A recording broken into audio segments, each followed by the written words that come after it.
What do you remember hearing and seeing when it happened? I remember standing, and just to be clear on where I was sitting, I was just stage left, so at the president's 3 o'clock, in the first row there, just the barrier between us and his stage. I remember looking at the president. He was actually looking in our direction. He was referring to a screen behind us where there was a graph on. He was referring to something there, and I heard the shot. The first time, that I heard that shot, I thought there's no way that could be gunfire.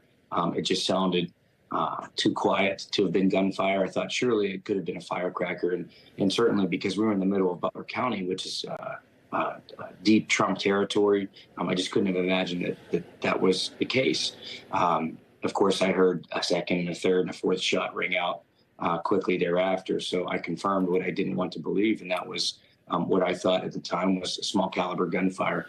So we all hit the ground. I asked everyone around me to get down low to the ground, especially my wife.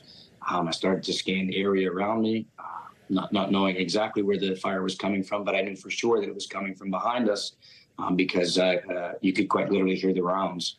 From that moment, I poked my head up over to see the president, and I saw the Secret Service pounce on top of him to protect him. But then I saw them stand him up, and I saw him raise his fist in triumphant defiance in that moment, and to let everybody know that he was okay. But unfortunately, in something that I can't get out of my mind is the unfortunate individual who was seated 15 to 20 feet behind us in the bleachers who lost his life. And then, of course, the others who were critically injured.